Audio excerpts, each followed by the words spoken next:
This is Comic Shenanigans, episode 1115, a conversation with Marcus Toe.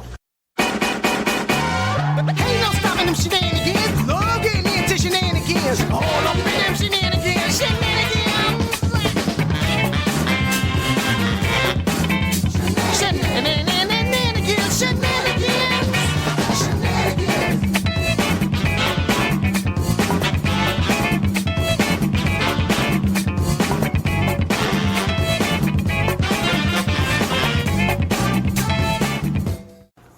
Welcome to the Comic Shenanigans podcast. I'm your host, Adam Chapman. This is episode 1115. It's a conversation with Marcus Toe. I was very excited to be able to sit down with Marcus and talk about his work in comics, kind of how he got into comics, how he approaches them. He has some really thoughtful answers in terms of, kind of how he approaches the work, how he kind of lays things out, how he visualizes, how he prepares and practices, and also how he studies. I thought this was a really interesting kind of look at the interior life of an artist in terms of how they lay things out and really put things together. So this was tremendous fun. So I think you're really going to like this conversation with Marcus. He's currently working on Battle World, which is a fun current miniseries that just started. I think issue 2 is about to drop the week after this episode comes out.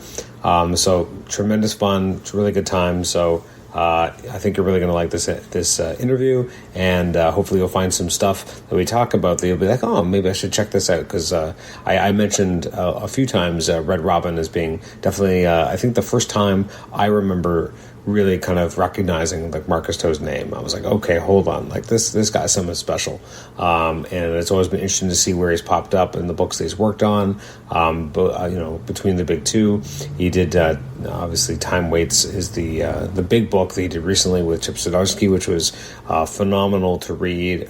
Excellent character work and character acting. So we talk a little bit about that as well. So before we get into the episode, you can always email me at comicshenanigans@gmail.com. Rate the show on Apple Podcasts, listen to us on Apple Podcasts, and also listen to us on Spotify. We're also technically on YouTube. Hard to find us because, just look up Comic Shenanigans. It is there. I almost forgot that we even have, technically speaking, the video show up there, but I haven't really done any production value. They're just the podcast episode that happens to populate YouTube. I guess at some point I clicked the button on Podbean, which just automatically kind of linked it to my YouTube account and just put it up. So it's there. You can enjoy it, and I hope you do. There's there's all sorts of ways that you can listen to the Comic Shenanigans podcast if you'd like.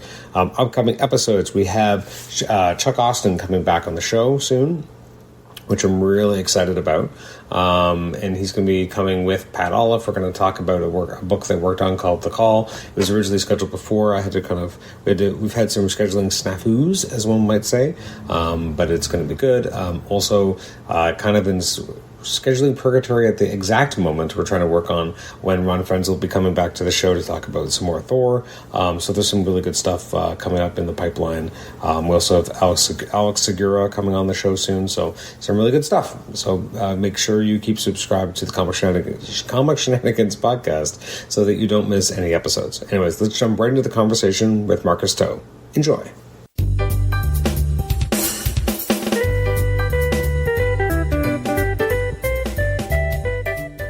Marcus, welcome to the Comic Shenanigans podcast. How are you today? I'm doing great. How are you? I'm doing great. I'm excited to talk to you today. So I want to go way back in the Wayback Machine and find out, when did comics first become something that you were aware of or that you were reading? What's your comic book origin story? It's a combination of things. Right time, right place. Grew up I was born in the 80s, grew up in the 90s, so my comics kind of entryway was a mix of the Ninja Turtles, which was, obviously big in the 80s and the movies, so that I started reading or trying to get a bunch of the comics, and I think Marvel Comics was the one that published those 80s cartoon Ninja Turtles versions. It's them and Archie, I think. Mm-hmm. But and then when the 90s X-Men cartoon and the 90s Spider-Man cartoon came on, that kind of made me jump even more over to, comics. And after watching those things, every time I'd see some comics, and this was before when you can get comics at supermarkets and stuff. You couldn't. Speaking of Wayback Machine, I'd be waiting for my parents and just flipping through the comics and trying to beg them to buy me some. So, I collected very sparingly at the time, and ever since then, those cartoons really kind of brought me into comics. Are there any particular, like, I share that kind of feeling of, going to the grocery store, waiting for your parents to buy stuff, and just being in the magazine area and having, some comics on the rack. I'm curious, do you remember any of those particular titles or any particular covers that kind of jumped out at you that were some of those formative ones? Yeah, there was a lot, Age of Apocalypse always had really good covers at the time, but the one that I really knew that I spent my lunch money to go buy was we had some sort of trip at school, and we were gone for the day, so my parents gave me a little bit of money for like lunch or whatever. So we had stopped in a gas station because it was like a trip, like an actual trip somewhere a little bit further. So the bus stopped at a gas station or something like that, and Marvel vs. DC issue 2 was like at one of the gas stations, and for sure I didn't eat that that afternoon, and I bought that book, and it was issue 2, but I didn't care because it was like, oh my god, Marvel versus DC, of course. And then it was the regular cover, so it basically had like everybody in it. And you remember that era? They had like cards and other things that are all done up for that. So that was the book that I remember specifically grabbing.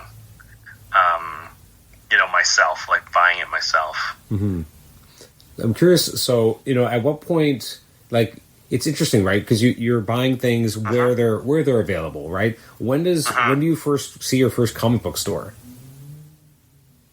Well, there was a small store near where my dad had. We owned a restaurant in downtown Red Deer. So I grew up in Red Deer, Alberta. And downtown Red Deer, we had a restaurant, and we had moved our restaurant from the south side to the downtown area. And a few blocks away, there was a small used bookstore, comic store called Bookworm's Den, and I think they're still around, which is awesome.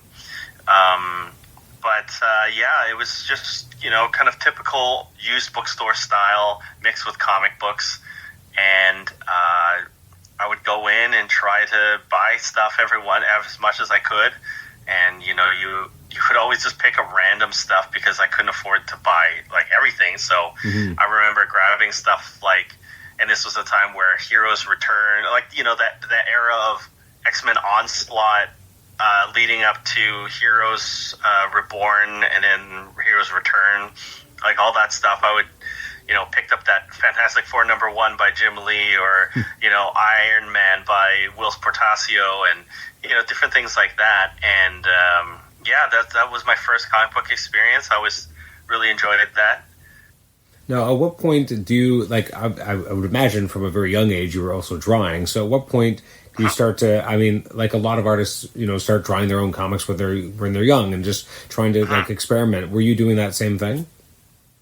Yeah, so when I was a kid, what I really wanted to do, I'm kind of like, that Todd McFarlane story where I wanted to play sports. Like, that's what I always wanted to do. But so I was always very active, but a little too active for my mom to handle. So one of the things she did was the only way to keep me sitting still was to draw for me. So I would watch her draw, things like Sesame Street characters or other characters of the like, and I'd copy her. And then as that kind of went on, I was able to sit still, and since since we owned a restaurant, and oftentimes we'd go there after school, and we'd have to sit there either doing our homework or whatever, kill time till we can go home. I would just take a bunch of placemats, like a stack of placemats on the other side, and just draw stuff. So my journey into drawing started there. As for how I got into comics was, I would always love to draw, and I loved the stories, and I thought to myself, how can I do this? And at first I started just coming up with characters, which was just an amalgamation of, say, Cyclops with Archangel's wings, or Superman with, with a visor or something, almost like what, the Superman, the reign of the Superman was like. Oh, it felt like, yeah. But just ripping that off when I was a kid. So, and then when I came up with those characters, I would have to build up scenarios of what they would do, and I would ask questions and think about how do the pros do it. So I started to practice. Basically, I started to take pages of a novel or something with no photos, and I would just see if I could, make that into a comic book. And of course, my first bunch of stuff was just pure ripoffs from a couple panels from X-Men or a panel from Batman or whatever. And then you'd mix them all together, but change the hair and change the whatever. But then you start to kind of understand, at least I did, try to understand storytelling that way. And ever since then, I think I was, before I was in my teens, I was doing all that stuff. And then when I got into high school, I really, pushed. I ended up drawing from my high school years, I drew something like 4 full issues, wrote and drew 4 full issues of something. And that was kind of my thing. So, when I went to college, after that didn't work out, I kind of, I thought,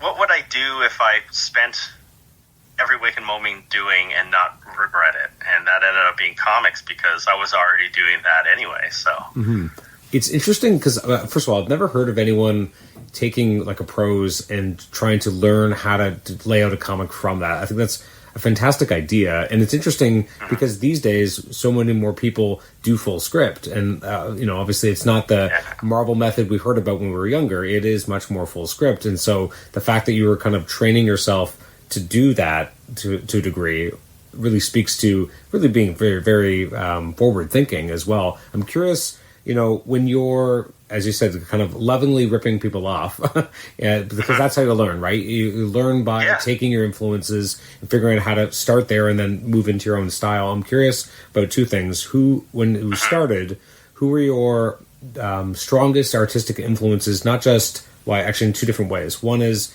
in terms of figure drawing itself and in terms of actual storytelling, because they're not always the same thing. So I'm curious what your influences were in those 2 specific areas. No, they're not always the same thing. And, when I look back at it, I do think that I should have, it would have been better if I was more classically trained, at least in the figure drawing side of things. And because, there's a lot of great European artists that are coming out of Europe, and you could tell those guys are classically trained in illustration. They know how to draw everything. They know how to paint. They know lighting. They know texture, all that kind of stuff. They know the tools to be used and mixed and how to shape it all together. I never had that official training, and I probably, didn't have the ability to sit still enough to do that. But my influences in drawing and comics in general, because to me at the time they were both one and the same. And I know better now, but when I was younger, I grew up in that Image era, right? So it was the Jim Lees, it was the Todd McFarlane's, Mark Silvestris, and stuff like that. And Jim Lee was a big inspiration for me when I was a kid, because my sister had bought me X-Men #1, and it had the Magneto cover, and it's something like that just really sparked that joy and wanting to do something like that. And moving forward, it was like guys like Joe Madureira had the same effect on me when I saw his art. A bunch of those guys from the Age of Apocalypse era, like Chris Bacallo, Andy and Adam Kubert, all those guys, they just really brought excitement to what I was reading, and I wanted to see if I could do something like that. And then, as I kind of got older, it always changes because your inspirations change, and I still, love their work. But, as you kind of move on through your journey and you change as a person, you kind of looking for more, and I've always been looking for more inspiration, more people to look at, more art to kind of have that feeling again, that excitement. Absolutely. Now, when you start to kind of break in, what does that look like for you? Like, I know that obviously some of your more earliest published work was working with Aspen, but I'm curious, like, how do you even get to that point where they're putting you on a book? Well, when I first started, it's interesting. I really pushed myself to try to think outside the box, and at the time, Wizard Magazine was the only information you could find for comic book related news and things, and I'd pour over interviews about how other people do it, and also listen to like what was going on at conventions and what were the conventions I go to. So since I lived in Alberta, there's more on the west side of the country. San Diego Comic-Con was the kind of, and it still is, it's the dream, one of the dream conventions to go to. Mm-hmm. So I think I was 19 at the time. I didn't do very well in college, and I thought, well, I'm going to try my best to save up my money, go to San Diego Comic-Con, and I had done research beforehand about, because I saved us money to go to other shows and sitting in panels and listening to how people build a portfolio, and I'd show my others my portfolio and ask them how to build my portfolio better to kind of like get that garner interest in them. So I packed up all my stuff, went to San Diego Comic-Con for one day. That's all I could afford at the time. Oh, wow. It was like, I don't know, the first day, maybe it was like preview night, I think it was, or Thursday, one of the non-Saturday, Sunday days.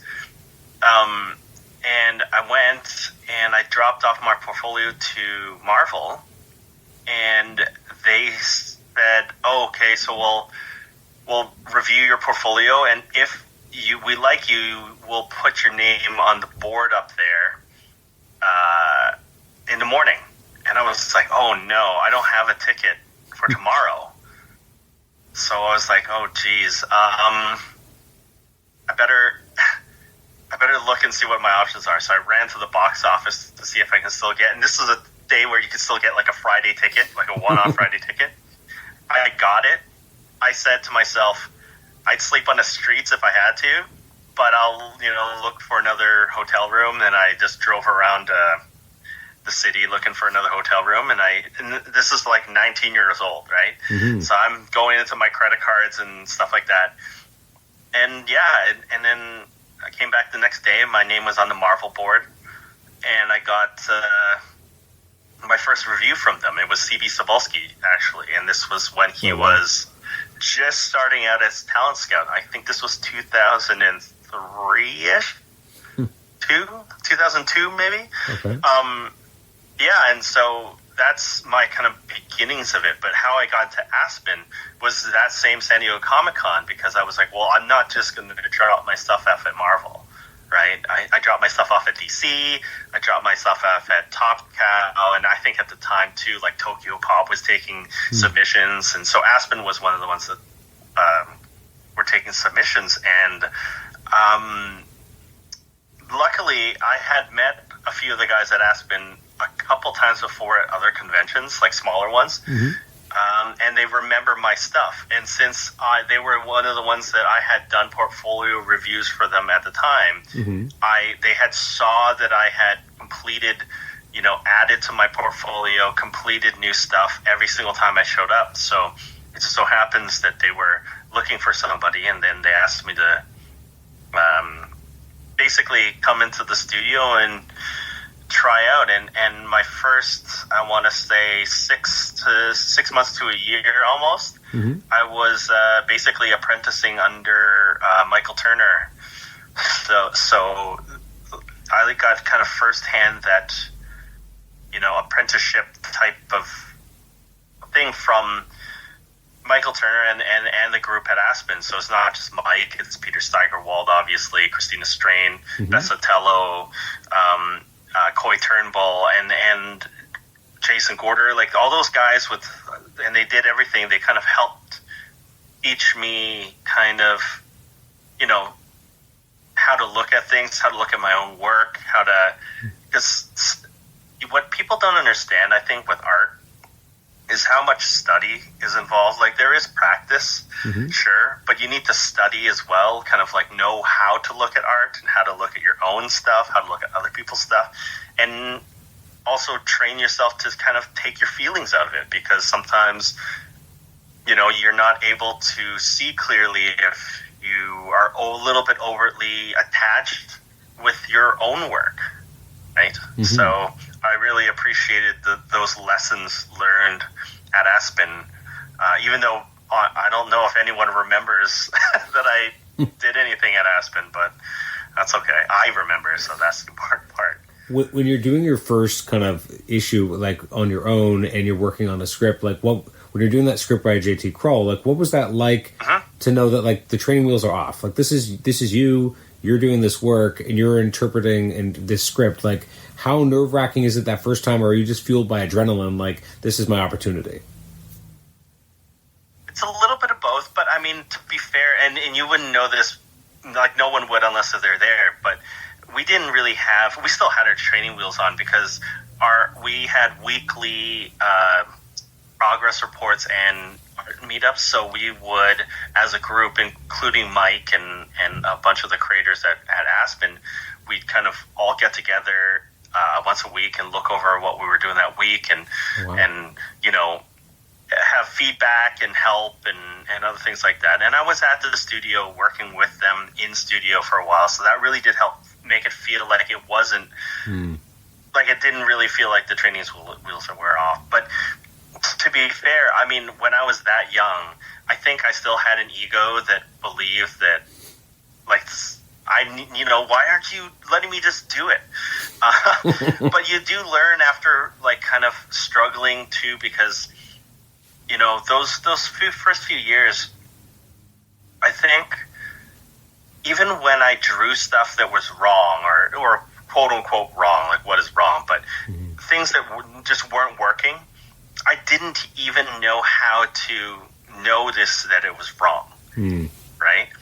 So I think that that experience being around others that you trust, first of all, and when I use the word wrong, it might be too negative of a term, but basically it's whatever you're trying to achieve is just not working, right?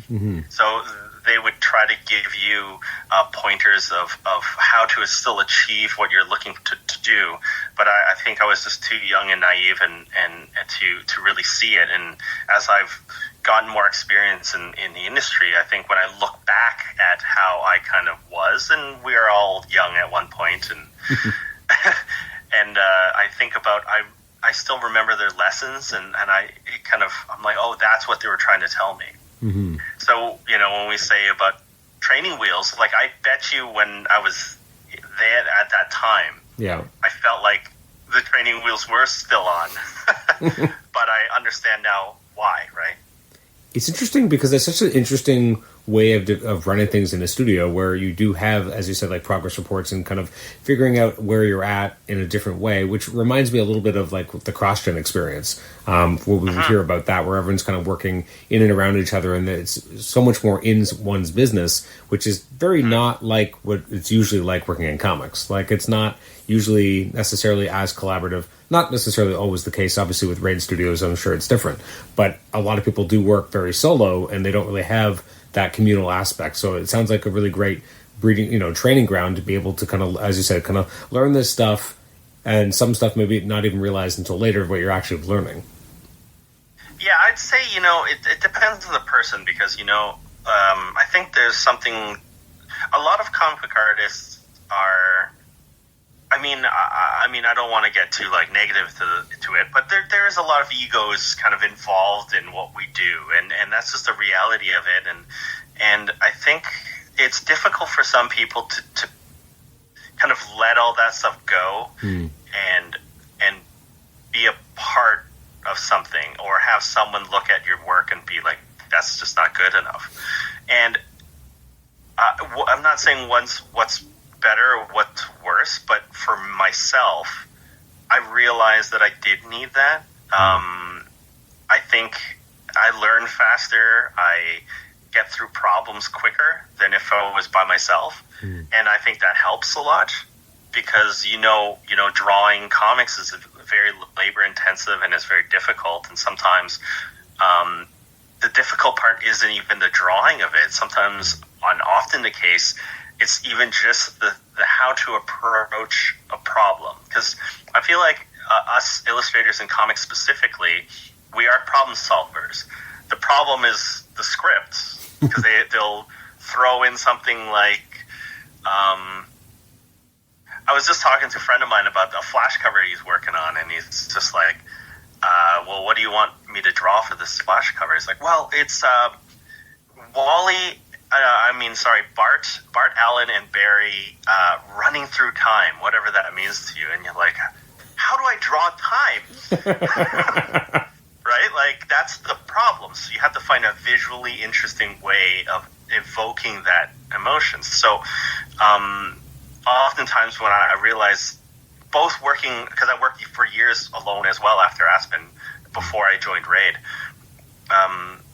sometimes talking it out with another trusted artist to get those ideas out is like really good. Like I still remember this time where, going back to the Flash, me and Francis Manipul are really close friends, and he once was trying to ask me, he's like, I'm drawing this book, and the whole thing is like the power's out,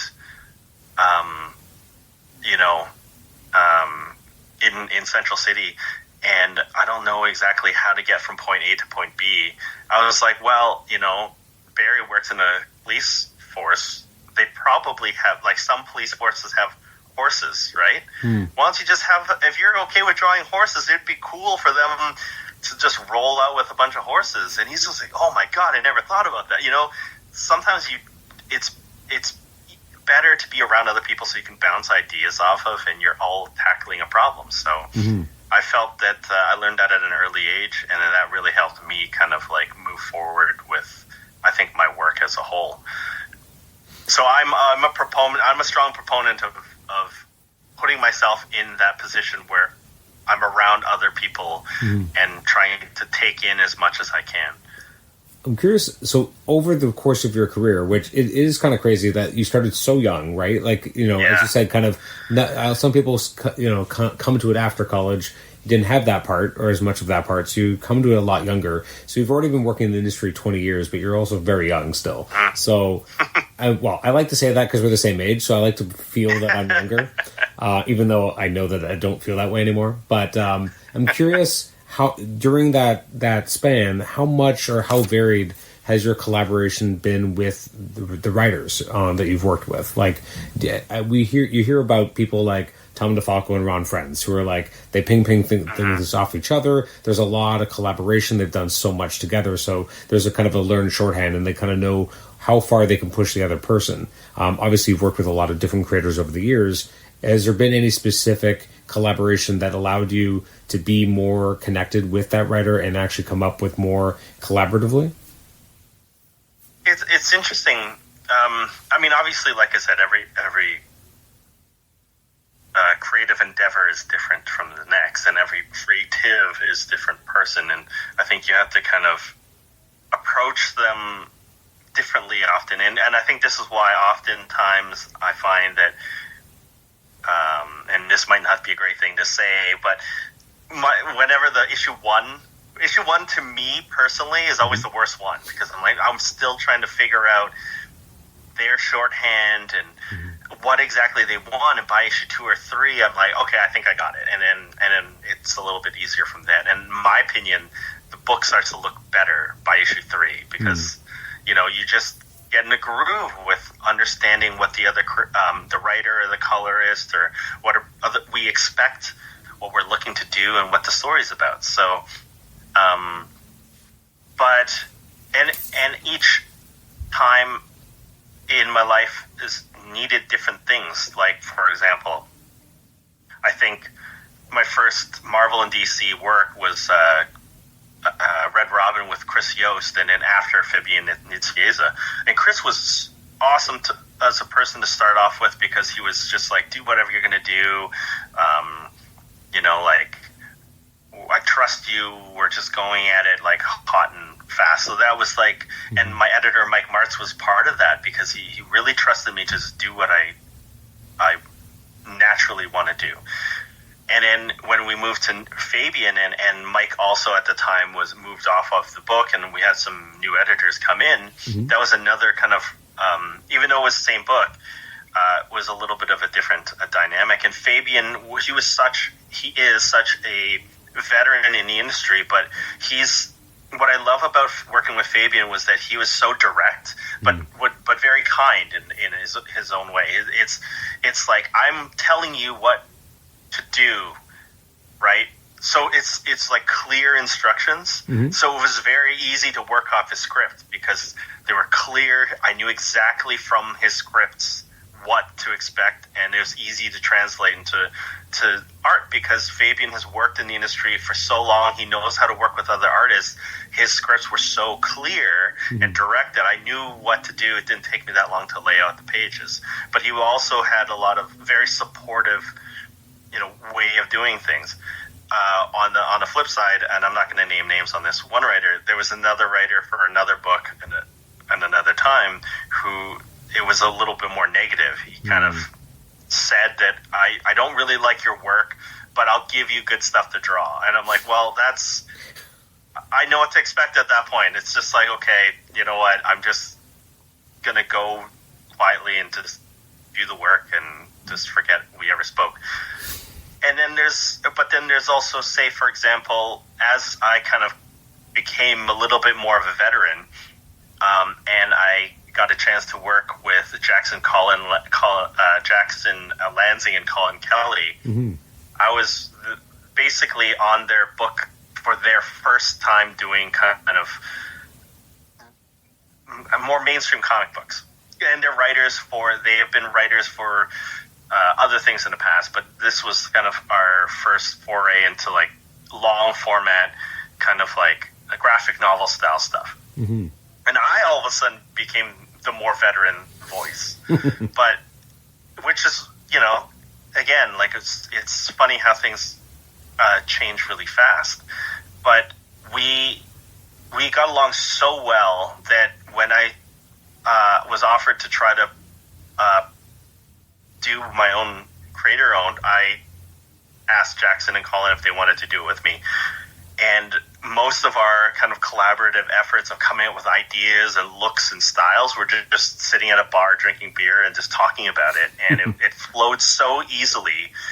And I think we work so well together when it comes to like, collaborative efforts. It was a lot of fun.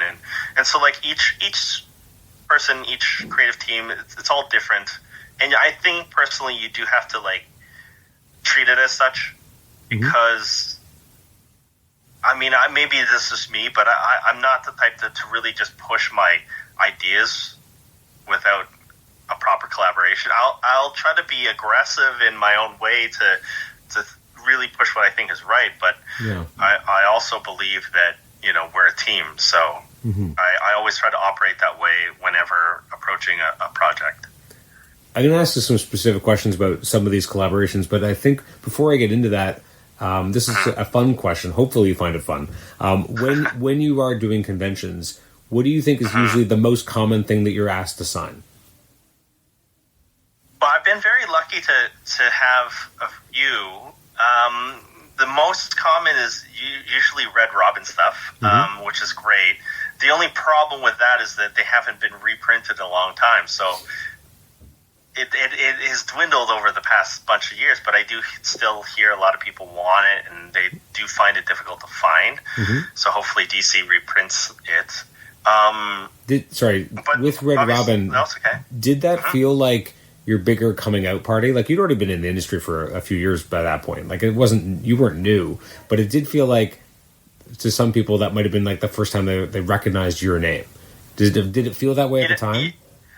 Comics is kind of funny because, and and maybe this is mostly just how my career have went, but there's a good amount of people that don't know, regardless, what I've done before. Because when I worked on Excalibur, there's a good amount of people that don't know that I ever did anything DC, and I worked at DC for like 5-6 years before that, and but yeah, I mean, it was my coming out party for sure. It was my first Big Two book, and one of the things that I think a lot of the fans gravitated towards was they liked how I drew Tim Drake, and how it just fit. It was fitting because at the time I was a young man as well, and I know we are still young men, but quite young, like a 24-year-old me is a different person too, right? So I think at the time I gravitated towards Tim as well because, the story revolved around him kind of being on his own away from the rest of the Bat family at the time and kind of doing his own thing. And I thought that mirrored my life at the time as well, trying to find my own place and do my own thing. And and I think maybe the fans felt that synergy with it. And so still to this day, I get a lot of, commissions and stuff for Tim Drake, even though I haven't worked on that book since maybe 12, 13 years. It's been a few minutes, yeah. Yeah. What was it about? It almost felt like it felt like your vision and the way you portrayed that particular version of the costume was stronger. There's just something about the way that you portrayed it. It felt very natural, and I don't think anyone else maybe got it as right as you did. So I'm curious how you approached the Red Robin costume. Well, I mean, I kind of approached it just a slight difference. I didn't want it to feel too skin tight, even though it was skin tight. I wanted to elongate the nose a tiny bit to have a little bit more like a bird-like look, so it's not just a skull cap. So when I draw it, I try to draw with a certain shape in mind in my head. And Tim Drake at the time, I don't know what canonically his age was at the time, but you're talking maybe like 18, 19, 20 or whatever. I'm like, most 20-year-olds are, like 120 pounds, if that, and what does that look like? So you kind of throw those together, and I think I was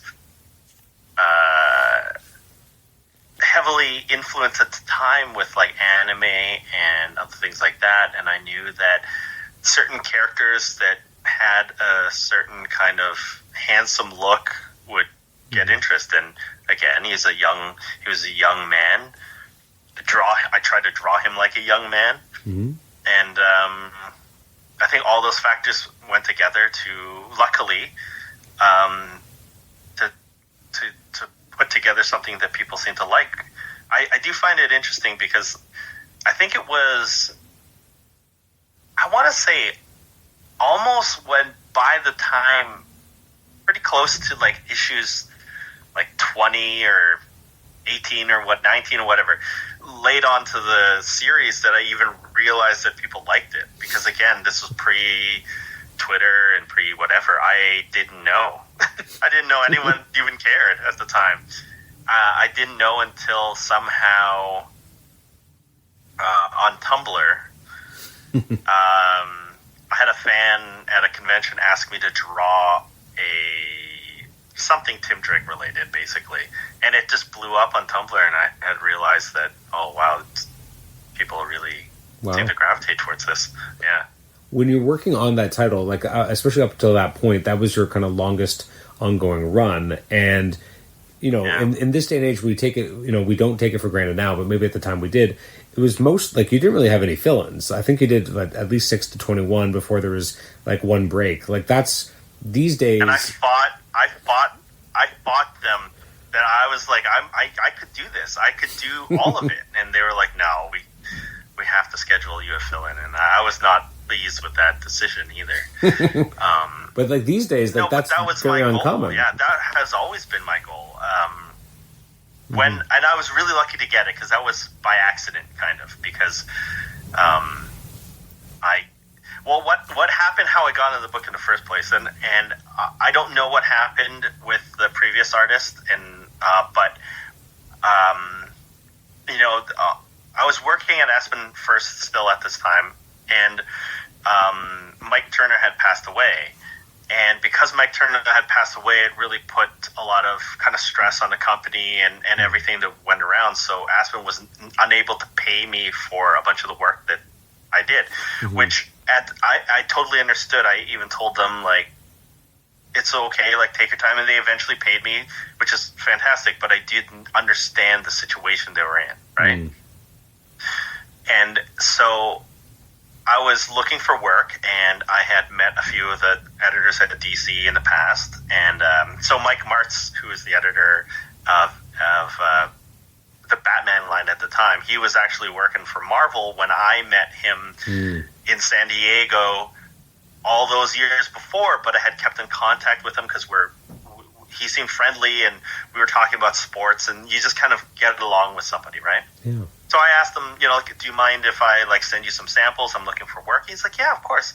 So he sent me some sample. I sent him some samples, and he's like, well, all I have for you right now is like a 4-page thing for a holiday special. I'm like, I'll take it.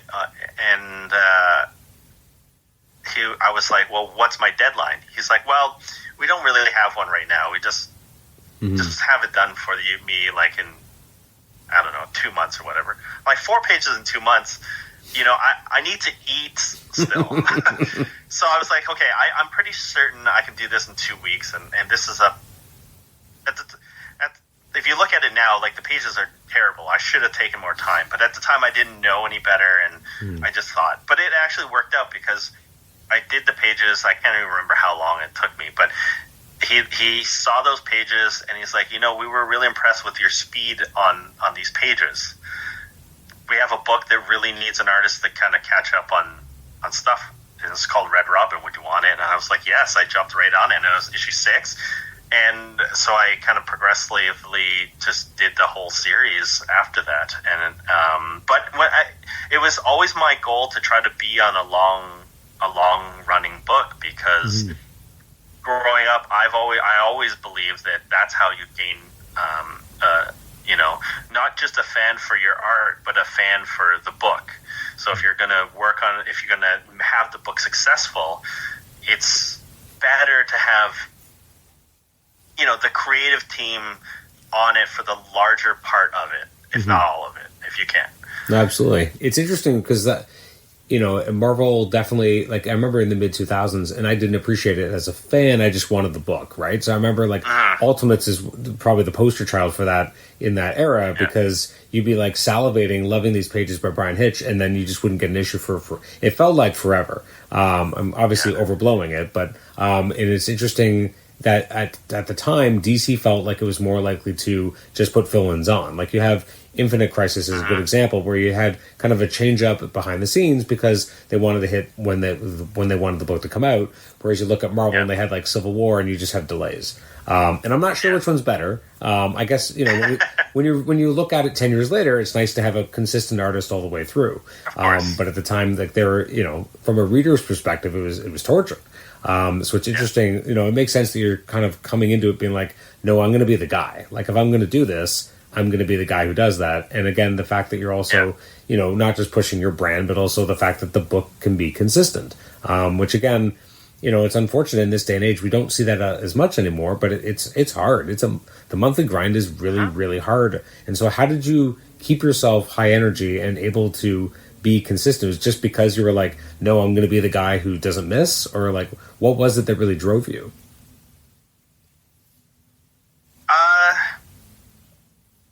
That's the hard question. I think I've always kind of been like that.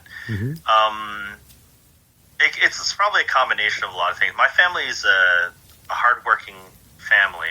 We all are, but you can also say we're workaholics, as we almost feel more comfortable working than not working. Like my sister, my brother, my parents, and even my brother, who is probably I wouldn't call him lazy, but he's the most,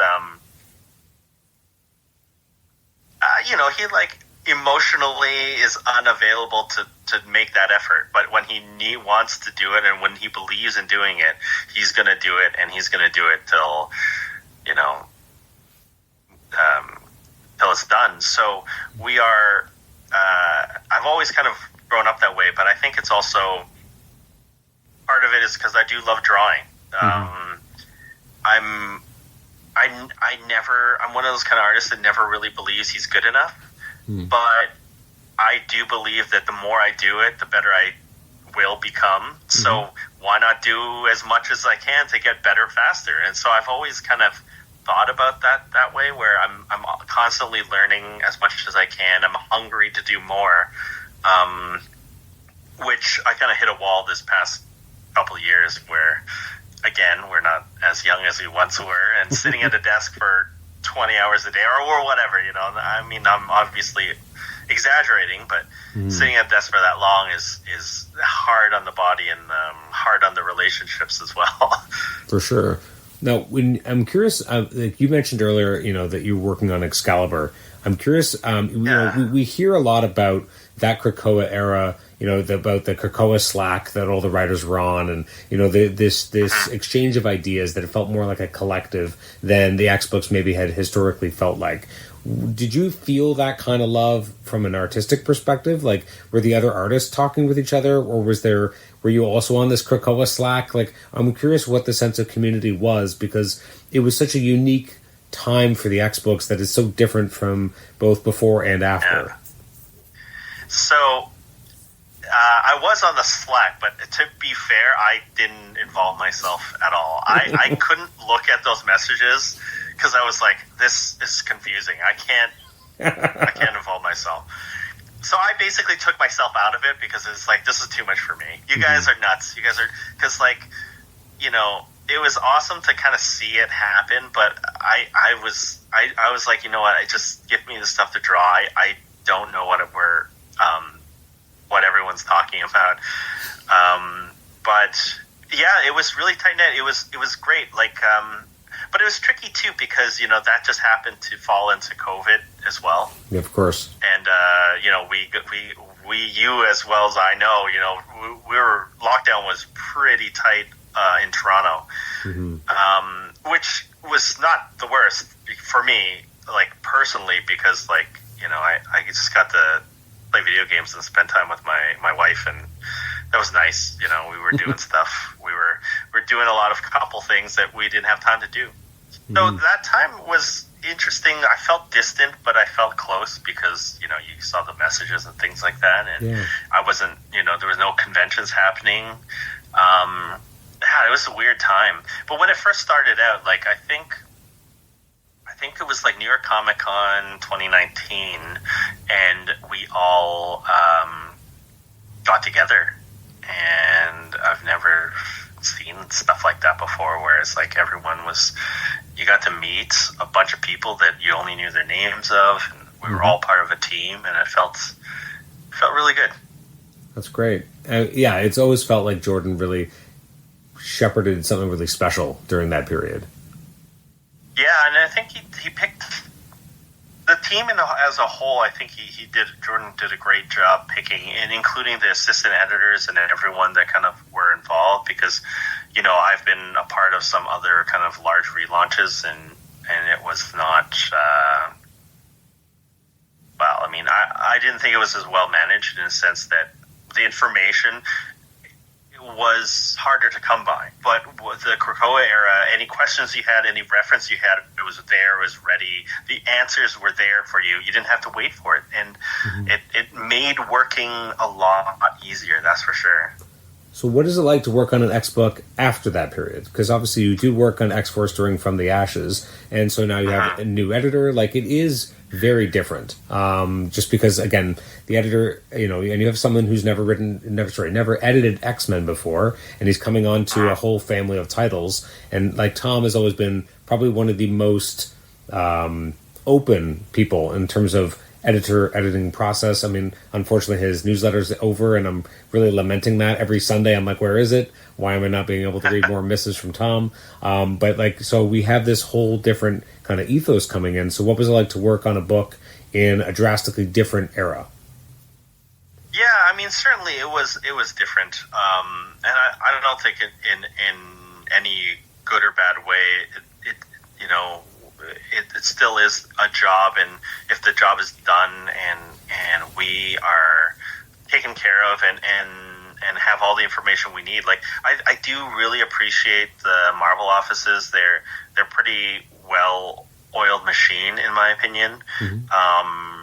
And that does make it a lot easier to work. They have, like I said, references, all that stuff is like ready to go whenever you need it, and they're ready to answer questions as quickly as possible. But yeah, I don't know. It was different. I felt like obviously a little bit less involved with anything that was going on, and that's not necessarily a bad thing. I knew like some of my friends like Jackson and Colin were part of that group, but we never spoke about anything together.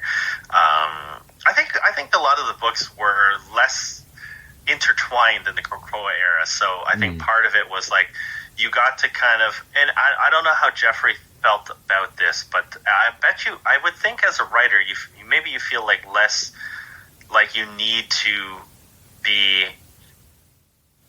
attached to everything someone else does. So I don't know how he felt necessarily about it, but maybe he felt like I can actually just do my own thing. I have my own story to tell. So we did feel a little bit more isolated in what we were doing, but I think that was still fun to be a part of in its own way. It's interesting also, like, you have very different types of casts as well, and the types of stories obviously are going to be different when the cast is that varied between, Excalibur and X-Force. Which one felt more of a natural fit for your storytelling style? I would probably say it was Excalibur. Part of it was, Excalibur was more difficult to draw in its own way because there was just so many characters and a lot of different scene changes and worlds. So I think some of the fans were hoping that there would be more fantastical elements that I can implement with my changing of where they were at, and they're not wrong about that. But I think I guess I don't know how to explain it so much. I do think that me and Teeny really kind of found a really good groove, and we had a lot of fun kind of, it was really difficult too because there was a lot of on-the-page designs, because some of the designs are just like, oh, so this is Otherworld's version of this character, and you're going from place to place, and they're all wearing different things, and it's like, oh my god, okay, what should I think of, and how do I do this, and you got to kind of do it on the fly. There's no real time for prep work for any of this kind of stuff. So it was quite difficult, but I think like Teeny really pushed what I thought I could even do. So I think there's a lot of funness when I look back. In terms of some of those fantastical elements, like you do stuff with Shogo, which was a lot of fun, but like how much work was it to keep that consistent? Consistency has never really been my problem, but I think the funny thing about drawing comics are a couple things,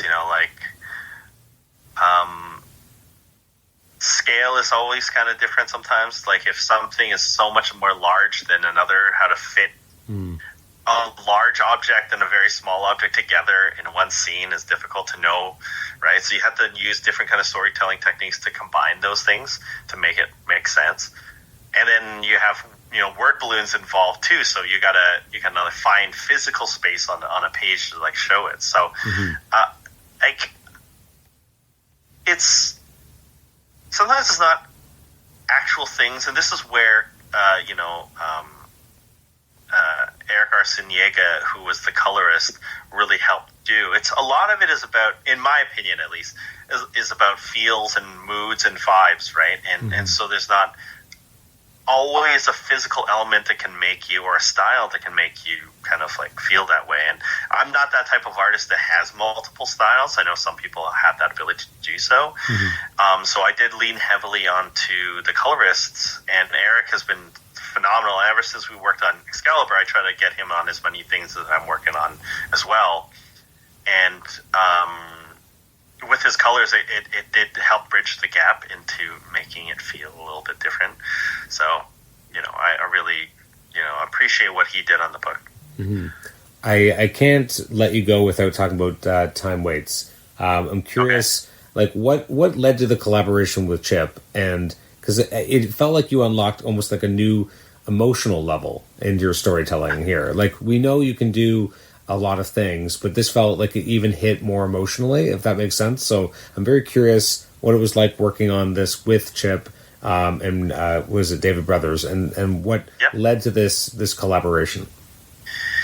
So that makes me really happy you said that. I mean, I was really trying to push kind of like a more acting ability style stuff, and because of the format of the book, using a more European style sensibility of storytelling, because the format of the book is different. Mm-hmm. You can stretch the scenes to be a bit of a more panoramic or widescreen look.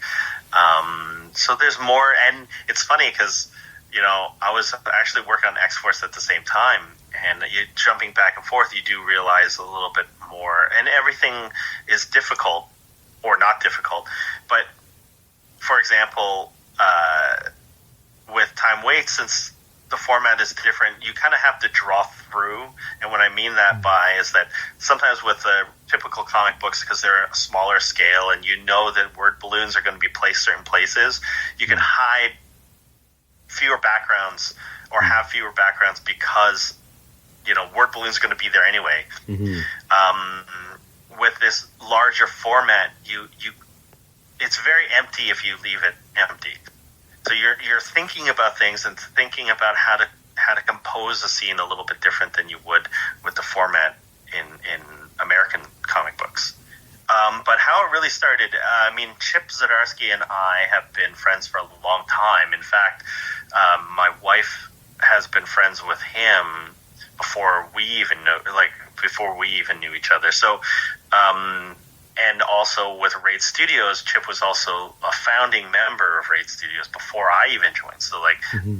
I knew about Chip before he knew about me, basically, right? So we would see each other from time to time through conventions and mutual acquaintances, and he was always super fun and honest and a good person to be with, always a good person to get an honest opinion and a very kind of sober view of kind of like how things could be, help with your work, writing, drawing, all that stuff. Mm-hmm. And so we haven't never worked before, so it just so happens that when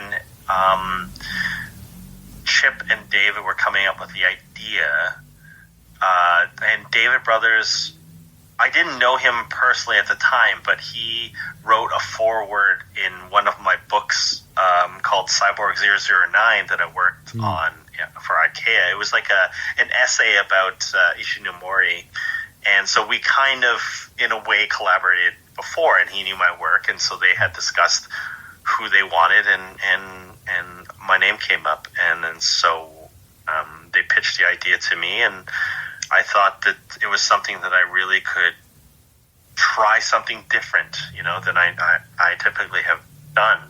Mm-hmm. I guess I tried to do similar stuff to this book I did with Alyssa Milano called Hacktivist, where you're leaning a little bit more to the acting, to a certain kind of shot angle, which is less action oriented. So it was really fun to stretch that part of my drawing skills and my storytelling skills, and I'm glad that I'm really happy that I did it, and hopefully I know that independent books sometimes it's hard to find an audience right away, but I hope people try it out. It's a very good story, and I think David and Chip really did something interesting with that story. Do you find, so the fact that you were kind of working on two books at once and kind of going back and forth, do you think that actually made both of them better books? Because you're able to do things that are different, but also stylistically kind of ping pong back and forth and come up with certain ideas, and then kind of like I'm not doing a good job verbalizing it, but it feels like that could go one of two ways. Either you feel too stretched too thin, or being able to do two different styles and try two different things actually allows you to be more expressive, and then actually makes you more energized. Does that make sense?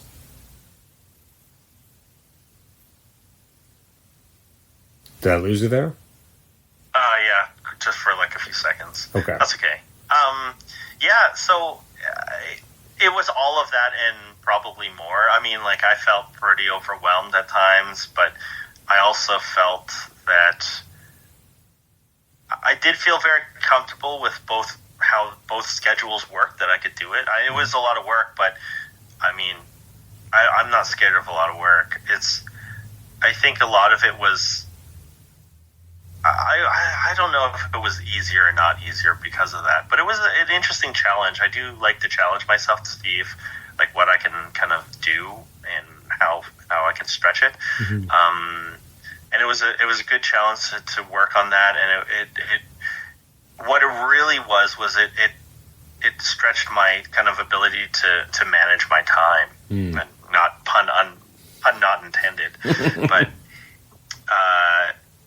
Yeah, this is not the first time I did 2 books at once, but what I try to do with that kind of schedule, I will spend, the first half of the day working on one thing, and then schedule the next half of the day to do another. And obviously that adjusts depending on who needs stuff now and then, but I did have help with time weights on some of the penciling, and my friend Marvin Sianapar, who's a very good artist as well. I wanted to give him a bit of an opportunity, kind of like what I was lucky enough to get at Aspen, where I was kind of shadowing Mike doing backgrounds and other kind of pencil help work and adjustments and things like that. So it offered me an opportunity to work with a friend and maybe try to coach him on a few things that to have him understand what you could do in the industry as well. So, I mean, it's just something different.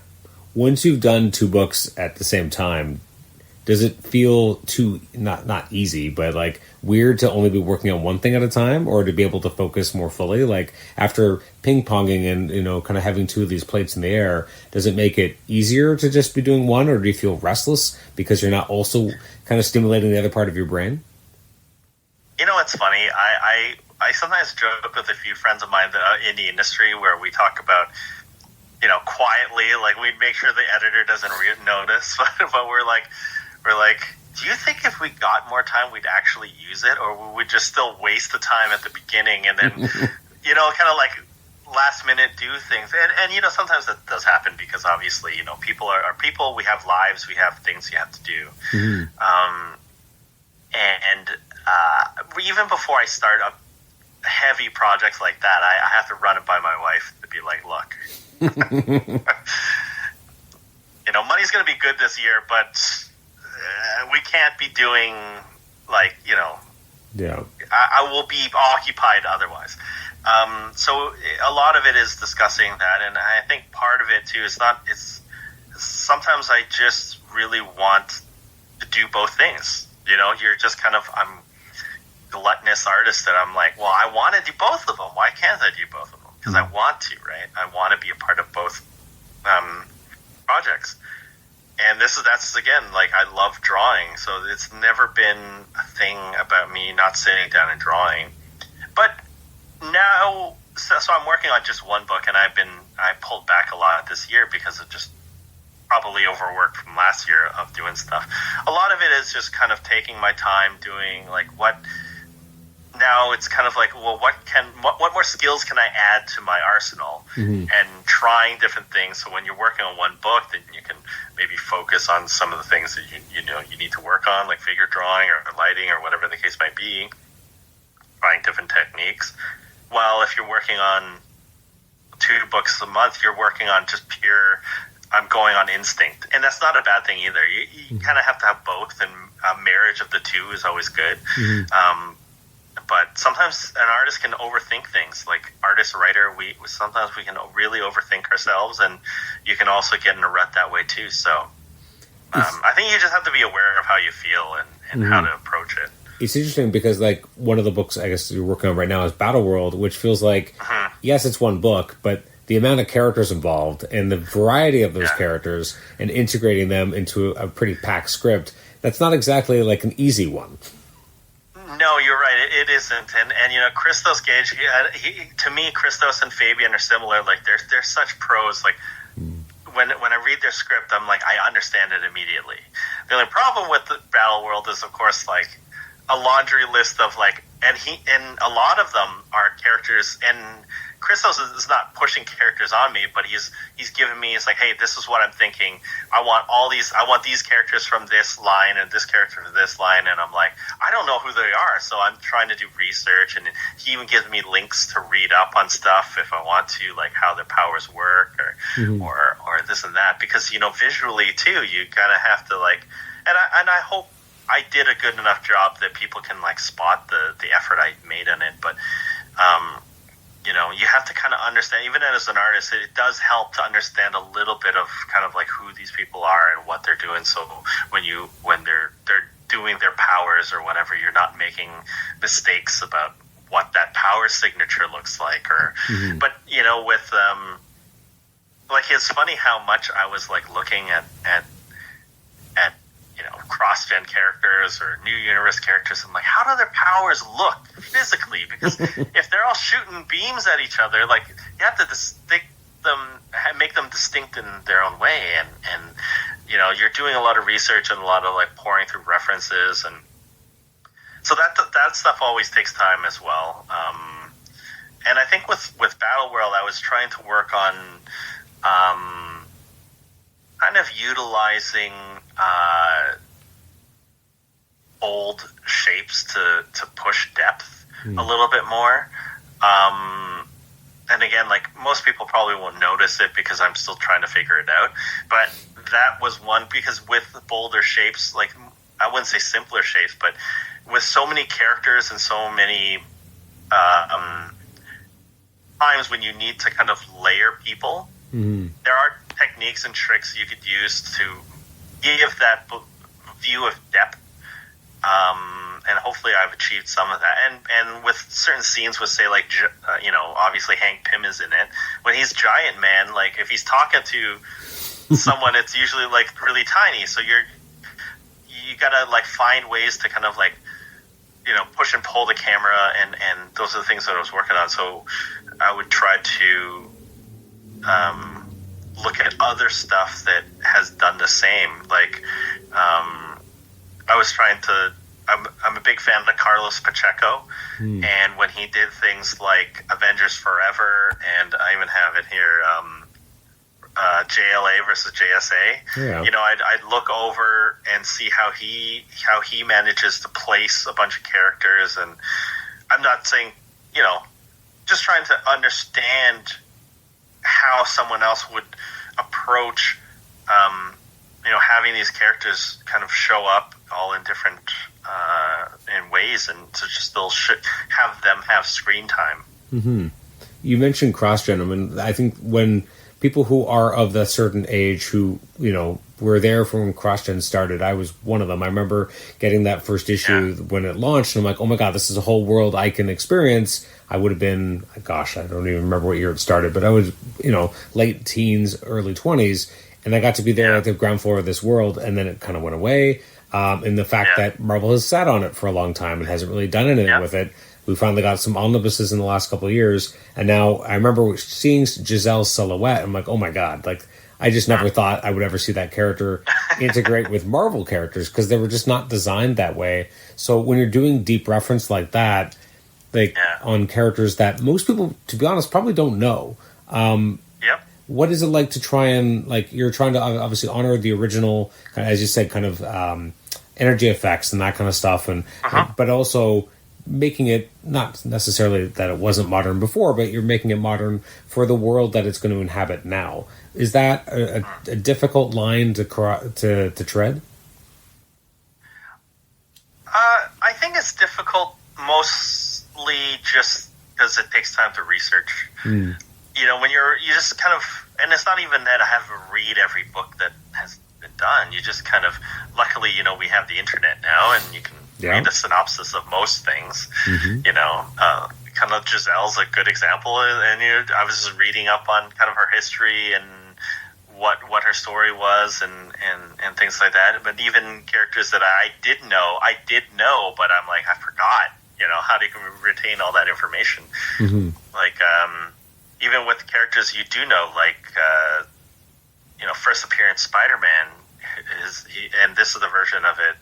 We all know who Spider-Man is, and you know his origin story. But when you're thinking about drawing him, he's only a teenager at the time. I try to draw him a lot more meek and kind of like hunched over a little bit more, and you know, he's smaller than everyone else, or like, you know, Bucky pre-Winter Soldier, so he's still that cocky kid, as opposed to, you know, the one that's really broody, different things like that. And you're kind of like refreshing yourself into these things, so that does take research and time. And even when you're reading the script and you see these characters pop up, Christos has been so great about like throwing in links that he's got at hand, or what his references were. So that does help, you know, kind of bring me in the same kind of mindset that he's at. So when that happens, like, you can get a little bit more synergy with the writer. But yeah, like the main bad guy, if as long as people aren't really, I mean, it shows up in the first issue, but Michael Korvac, like, he's kind of has a long history with both Guardians of the Galaxy and Avengers, and I was trying to read a bunch of issues of that time. And even when it's not the character specific, but, you know, there's this one line that Christos put in the scripts, like, this scene, I wanted to feel like those old 70s kind of cosmic characters where it's like overtly broody and emotional type of thing. So I was, you know, reading old Silver Surfer, which is basically that, like, you know, overtly dramatic, love lost type of scenes, and I was trying to capture as much as I could some of those kind of like reaction shots that I think Buscema did a lot of that good stuff. So yeah, I mean, a lot of the stuff maybe people won't pick up on, but I try to do it because I think it adds to the feel of what we're going for. So all that stuff takes time, and the cross-gen character is the same thing. It's interesting because there's like, I know in that first issue, like, you have a page of Michael Korvac and you have like a lot of different timelines all around him, and I'm curious, like, and it's a really cool looking page, but I'm looking at it, I'm trying to think like how you approach it, and like, how do you make it visually interesting to basically just have a lot of cameos, but in a way that is still telling a story. And so how much do you think about that, and how many permutations did you go through as a way of, well, how do I lay this out? And I'm doing callbacks and cameos to different realities that people are obviously going to recognize, but it's really just Michael Korvac telling a story. How do I make this interesting? Yeah, so it's funny because, like, even within a series, you kind of realize when you felt like you didn't do as good of a job, because we're going to see more of those things in more Battle World issues, because you're trying to fit a lot of backstory all at once. I felt like I missed the mark with that one. If I was to do it different, I would slightly adjust it. But I think I was too worried at the time with just trying to fit as much scenes as possible. And I think if I was to approach it again, I think I would want to push, again, more depth. The idea of trying to make it feel like we are living through the scene. So a little bit more like in and out kind of layer techniques, as opposed to like a broken down scene to scene style. So if I was to draw that page again, I probably would redraw it. But at the time, I thought, just like, at the time, I thought I would just do it again, like just a snippet, like snippet here, snippet there, and almost like a photograph.